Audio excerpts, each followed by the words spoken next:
Welcome to the newsroom on TV 360 Nigeria. I am Fidelia Agunja. The presidential candidate of the People's Democratic Party, Atiku Abubakar, will launch what he terms the Atiku Plan by 12 p.m. today. The document reportedly contains a proposal to privatize the NNPC. The former vice president also reportedly plans to sell all 4 national refineries and cut corporate income tax to be one of the lowest in Africa. Other items on Atiku's plan include building 5,000 kilometers of road and 5,000 kilometers of modern railway.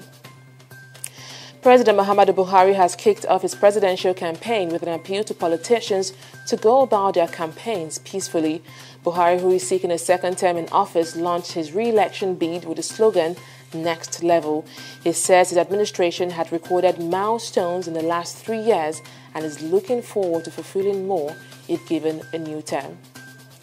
Nigerians have been cautioned to stop living in crowded rooms, seek medical advice when down with fever, and be more alert to the outbreak of the cerebrospinal meningitis in their environment.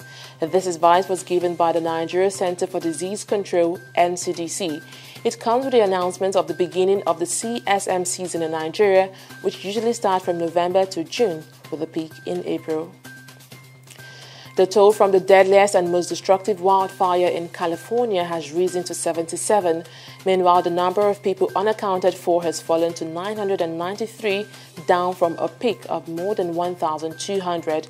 More than 10,000 homes have been destroyed in the blaze, which has devoured an area roughly the size of Chicago and essentially wiped out the community of Paradise off the map. South Africa's former finance minister Pravin Gordhan is appearing at the official inquiry into alleged corruption during the presidency of Jacob Zuma.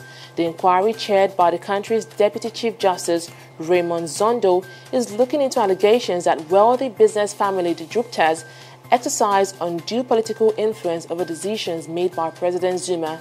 He was appointed twice as finance minister by President Zuma and has said that the president introduced him to the Guptas. Dozens of increasingly desperate migrants rescued by a cargo ship in the Mediterranean have refused to leave the ship after it docked in a Libyan port. The ship brought them to Misrata on November 10 after picking them up from a boat off Libya's western coast. They are reportedly from sub-Saharan Africa and South Asia. 14 people, including unaccompanied children and a mother as well as a baby, left the ship on Wednesday for official detention centers in Libya, but according to Qatar-based broadcaster Al Jazeera, 77 migrants remained on board on Sunday. Nigeria Super Falcons have begun their African Women Cup of Nations title defense with a 1-0 defeat to South Africa. An 86-minute goal consigned the Falcons to defeat. It is the first time South Africa will be defeating Nigeria in AFCON group games and also their first win in 11 games against the Nigerians.